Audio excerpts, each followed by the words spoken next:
Hey guys, welcome back to RIPP Supercharger and thanks for stopping by. So today's an exciting day. Why? Mostly because of the vehicle that's behind me on the dyno. This is a 2016 Dodge Charger. The Dodge Charger has a V6 and an 8-speed and also is equipped with the Sport Package, which means it has all the bells and whistles from an SRT. That being said, the last time you saw this vehicle, you saw it make 246 horsepower, and we called it about 250, which represented the horsepower at the rear wheels. That is the brake horsepower that the vehicle can produce after the drivetrain and at the wheels. We also explained in that video that when a manufacturer advertises its numbers, generally speaking, they're much higher because they're advertising what the engine can do on its own.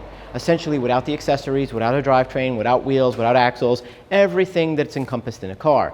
So, if you were to purchase one of these vehicles from the dealer, drive it to a dyno, strap it down, pay the guy to run it, you should see somewhere around 250 horsepower. That goes in line with all the other vehicles we tested, which means now we have a good medium.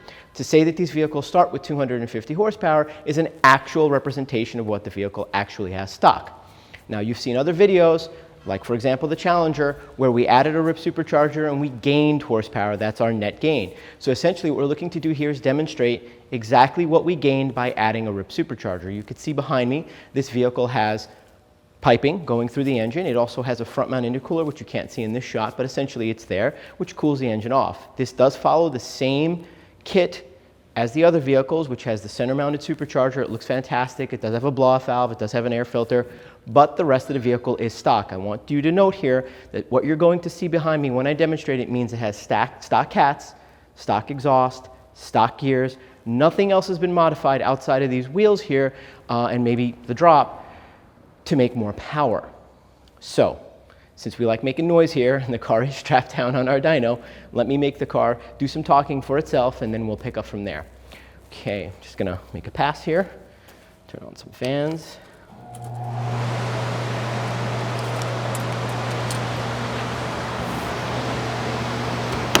It's good.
All right.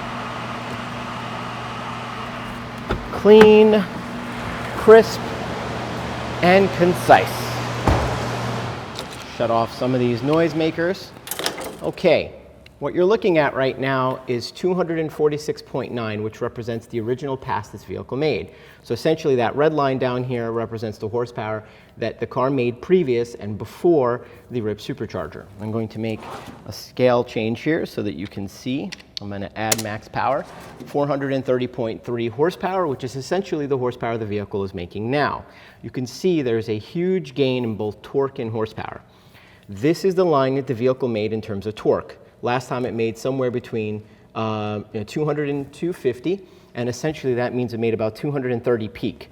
When you stepped on the gas, when I stepped on the gas on this vehicle, it started with more peak torque than it made before, naturally aspirated. You could see now it's making 360, 370 pounds of torque at peak. That is emulating 5.7 Hemi power in one modification. No other modifications, and that's also with a really big tire in the back and a really big rim. Now the horsepower, you can see the minute you step on the gas, you have more horsepower than you had before, and it never ever looks back. There is no time on this dyno where it actually is on the same trajectory. It's starting with more, period, end of story. So what are we representing here? In one modification, okay, you can add 200 horsepower to the engine, well over 100 pounds of torque, right? in a safe environment. Now, a vehicle like this, tested as it was, just as it sits on 93 octane gas, there's no methanol, there's no other modifications in this vehicle whatsoever. I need to stress that because that's what's asked the most. Do you have to do pistons? No. Do you have to do head studs? No. Do you have to do headers? No such thing. It's a monoport head. Do you have to do exhaust? No. Do you have to do a pump? No. Do you have to do a fuel system? No. Do you have to do anything? No. This is just one modification. I'm sorry for going on there, but honestly, guys, this is just one mod and just us taking our time to try to perfect it. Remember, we're the first guys in the world to supercharge a Pentastar. We've sold over 7,000 kits in the Wrangler market, and we have the #1 selling kit there. And we don't mean to boast about that. We earn that. We did that one kit at a time, one satisfied client at a time. Before we put a kit on it with our name on it, before I put something out there with my name on it, I want to make sure that it's clean and to the point. 430 horsepower is clean and to the point. A car like this can do 0 to 60 in 4.6 seconds, can run you at 12.7 quarter mile, which is a pretty damn good quarter mile. If you want to go further, you're welcome to go further. There's plenty of room left in the compressor, there's plenty of room left in the system itself. You can add an exhaust system, you can do whatever you want. But the basis of this modification is not capped here. Guys, thanks for stopping by. Don't forget, please hit subscribe, press that like button, follow us on our social media, Instagram, you name it, Facebook, we're there. Go to www.rippmods.com. If you have any questions, please, sales@rippmods.com. We'll be happy to address them.